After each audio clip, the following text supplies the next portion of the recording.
There is no democratic president in the world. And I say truly, who is the democratic president? Trump? Obama? Who is here in Britain? We should be clear. Democracy is an illusion. We cannot have democracy in a capitalist, imperialist, patriarchal system, religious system. What's up, my good people? Welcome back to the channel. I hope you're doing good from wherever you're watching me from. And in this video, I want us to educate ourselves because it's really important that we always continuously educate ourselves. And it is funny that the more you learn, the more you realize how much you don't know. Now, I have a very important question for you today. Do you really think you are a free man or a free woman? The freedom that we talk about, do you really think you have that freedom? That is what I want us to learn about today. Are we free people? Are we black people free? Is anybody really free? So thank you very much for sparing your time to pass by here to check on what we have for you today. So right away, without wasting so much of your time, let's watch this video, and at the end of this video, we will have something to say. So let's jump right in. I'm here to talk to you about the problem of slavery. It didn't end in the 1860s. It's a social malady that's with us today, and it's increasing in its scope and virulence. The desire to enslave our fellow man is unfortunately intrinsic to the human character. It has been with us since the beginning of time, on every continent and in virtually every culture, from ancient Egypt to Babylon to Greece and Rome, Africa, Asia, Europe, and the United States. Germany and Japan openly practiced widespread slavery only 50 years ago, and the Soviet Union until less than a decade ago. China even today. It's a disease of our human nature, and yet people are under the impression that it no longer exists. I say to you that in a subtle form it exists in America today, and it's becoming less subtle and more manifest. Madison Avenue has just cleaned it up a little bit, dressed it up in new words. The slave master is now Big Brother, someone to protect you, someone to confide in. But it's all the same. He owns your life. Now, this may sound far-fetched, but I think I can prove it. When the IRS allows you a tax deduction, they and their congressional collaborators and the media call it a tax subsidy. In other words, they designate it as a gift to you, a subsidy. The only way they could conceive this terminology is by presupposing that they, i.e. the government, own all the money. Their view is that they're entitled to it all, that which they allow you to keep is their compassionate and generous gift to you. How can this be? You create the money by your efforts, your sacrifice, your creativity, your risk-taking. So how can it belong to them? It's very simple. They own you. They own everything you produce, your money, your house, your thoughts and ideas, your children. If you go to a foreign country to work, you still have to pay the U.S. income tax. You could dig a hole in the middle of Siberia and they'd be entitled to a cut of your wages because in their minds, under their law, they own you. They create arcane and esoteric laws to criminalize you. You may try, but you can't obey them. You can't even understand them without a lot of professional help. You have to run around slavishly collecting little pieces of paper, receipts, 7 years of detailed financial records because you might be called on to give an account of yourself to the big boss man. And if you've made a mistake, he can take everything you have. He loves it that way.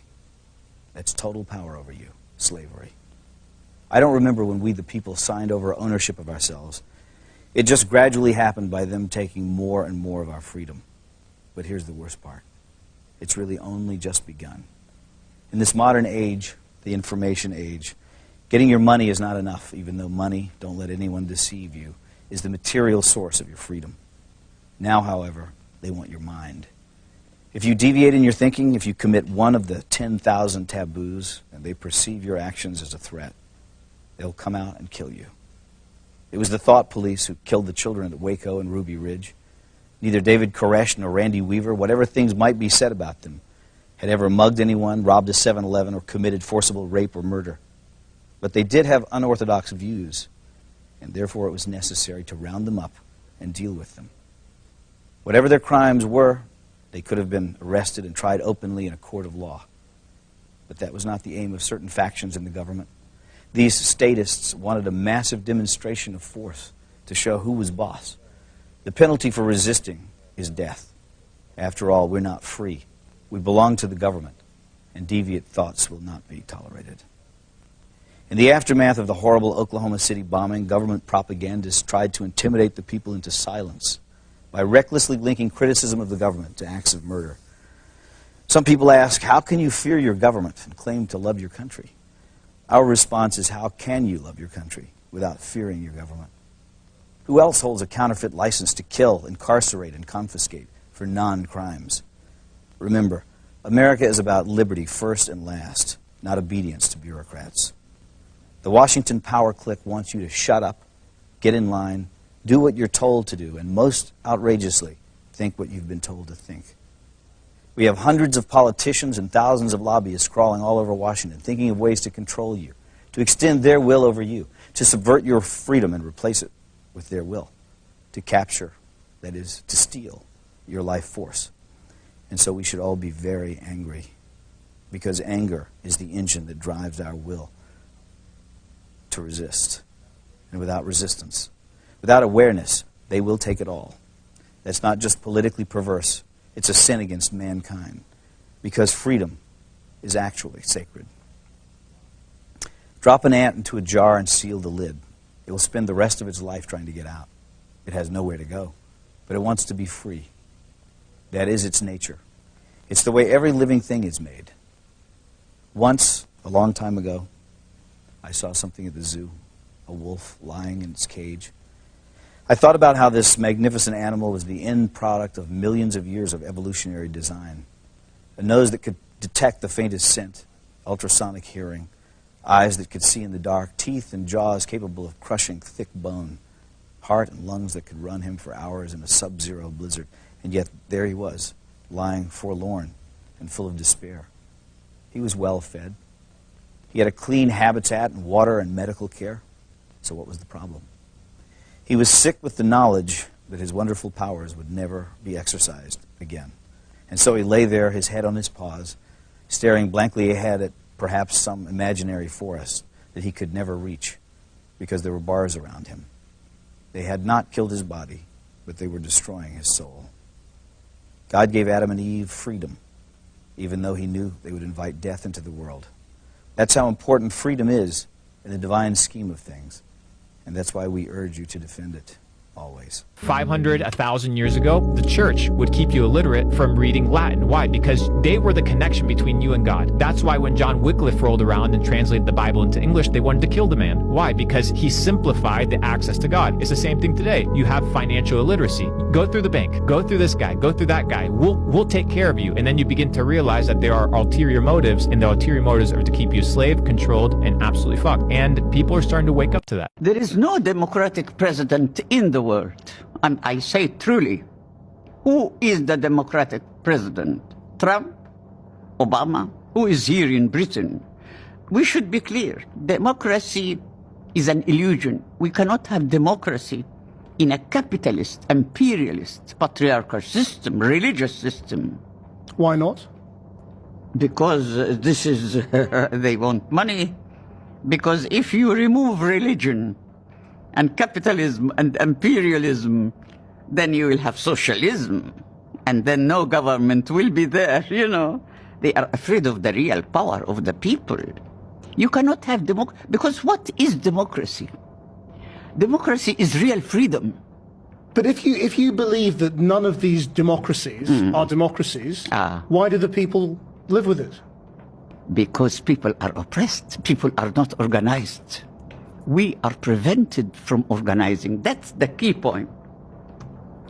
When I was an individual writer, even if I become famous and star, they allow me, but not to organize. The minute I started to organize women and men, I became a danger.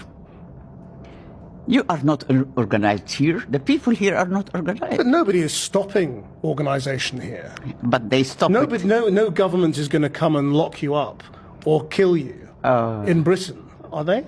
But in a subtle way. I know the American way. All right, so welcome back. So, I can tell you for sure that man's biggest problem is man himself. We have many problems, but one of the most significant, I think the most important. I mean, the biggest, not the most important, sorry. The biggest problem of man is man himself. Of course, man means both man and woman.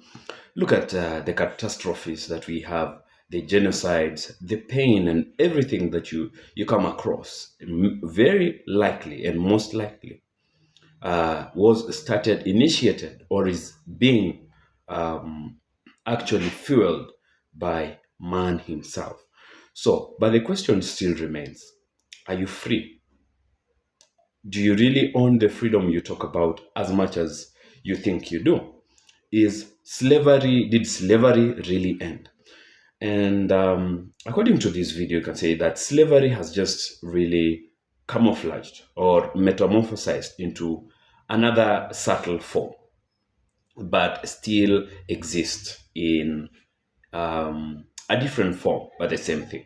So the matrix, the system, what you call the government, actually is the very most open or the most overt slave master of today. Not the only one, but actually the most obvious one is that we actually don't have any freedom. It's just an illusion. They own you and they own me. They own your money. They own your hard-earned money. They own your house. They own your property. They own your children. They own anything. So you belong to them. It pains to know that, see, the leaders that you think you elected are actually selected by the system, by the slave masters that we are probably seeing. And according to this video, according to that gentleman, there is a need, definite need for us, for resistance, for us to know this truth and to try and fight this resistance. So let's talk a little bit about the illusion of freedom. What we talk about when we talk about freedom, democracy, and what is democracy? Do we really even have does democracy even exist? We even try to define democracy and we say it is the power of the people, by the people, for the people. I mean, we just circumventing around with words and we can't really even get ourselves a tangible meaning of this thing, let alone really perceive the reality of it. And why is it that other people say they want the same thing that other people are against it? Why would they be against it if it is a good thing? So the illusion of freedom refers to the idea that people believe that they are free when actually in reality they are bound by systems of control in economics, in politics, in social life, and even in psychological aspect. And that really limits our autonomy or our independence, if you like. The illusion is carefully maintained by those in power to prevent mass resistance and ensure the continuation of the status quo or a continuity of things as they are today. What are the key aspects of freedom, illusion of freedom, or freedom as an illusion? We have political control disguised as democracy. So many believe democracy gives them real power through voting. But in most cases, elections only offer limited choices, usually between candidates who serve the interest of the elites. So stop complaining, stop saying, oh, we black people thought that Obama would have the interest of black people, but he didn't have. You know what? He is selected by a system and he has to serve the system. He is powerless on his own. So laws, policies, and governance structures are controlled by the corporate and political elites, those that you probably don't even come across in political circles, meaning the average person has little real influence over the major decisions that are being made. That is politically. And then, so the second one is economic enslavement through capitalism. So, capitalism presents the illusion that anyone can succeed with hard work. But sorry to burst your bubble, in reality, wealth is concentrated in hands of a few people. This we really know, we have talked about this in this video, while the majority struggle with wage slavery and debt and the rising costs of living every single day. Banks, corporations, and governments manipulate the systems, or the system to keep people financially dependent rather than being truly free or truly independent. And right here we have media and information control. The media plays a huge role in maintaining the illusion of freedom by shaping public perception. I don't know if you knew that the system, the corporate, will decide on whether this video is going to reach out to you or not, if it is appropriate for you or not. You don't really have that much choice as you might be thinking. Governments and corporations use media to control narratives and to not just control, but also to push propaganda to distract people from reality, from deeper systemic issues in Africa, instead of addressing issues that pertain poor governance, embezzlement of public funds, and resources.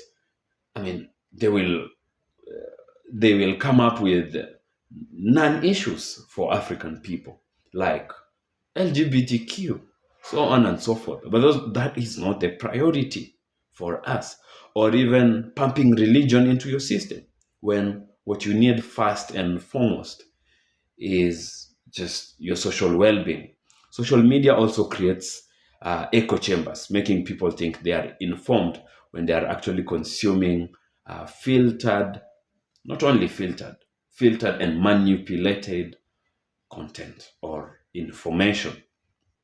So psychological and social conditioning. So from birth, people are conditioned through education, through religion, through your various cultural norms, to accept the existing power structure. That's why we often find it hard to challenge the existing power structures, because we have grown up knowing that as it is, and we don't know anything really beyond that. Schools often teach obedience rather than critical thinking, and religion is sometimes used to justify submissiveness. I'd love to call it subjugation to authority, and rather than liberation. We have neocolonialism and global power structures. For many nations, especially in the motherland of Africa, freedom from colonial rule was only symbolic. Africans were only told they have freedom, but they still get controlled remotely. They are remotely being controlled from the West. Many economies remain controlled by Western corporations, international financial institutions, the World Bank, the IMF, and foreign governments, keeping them in a state of dependency to the West, to those that are actually in control. This modern colonization is masked under globalization and foreign aid. Talk about the USID or the USAID, reinforcing the illusion of sovereignty. So let's juxtapose true freedom from the illusion of freedom. So we would have economic independence, control over land, resources, and wealth. Would have political self-determination, leaders who serve the interest of the people, not foreign powers, not corporations, not a few elites. And then we would have mental liberation, freedom from propaganda and manipulated information, freedom from historical lies and psychological chains. in information. And then we have community empowerment, building strong, self-sufficient societies that don't rely on oppressive systems. But until these are achieved, freedom will always remain an illusion, a moving target, a thoroughly moving target, a carefully constructed lie to make people accept the system which is designed to actually control them. So the question is, do you still think you truly are a free man or woman? But there is a need, because I think it is safe for us after this to conclude that we're not truly free. So there is a need inherently to keep demanding for freedom in one way or the other. And we can't rest. We can't accept just because this has been, the social conditioning. We have to continue seeking for freedom.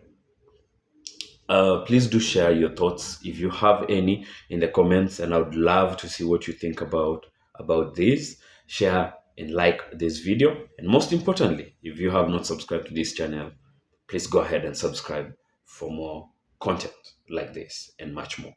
Until next time, see you in the next video. Peace.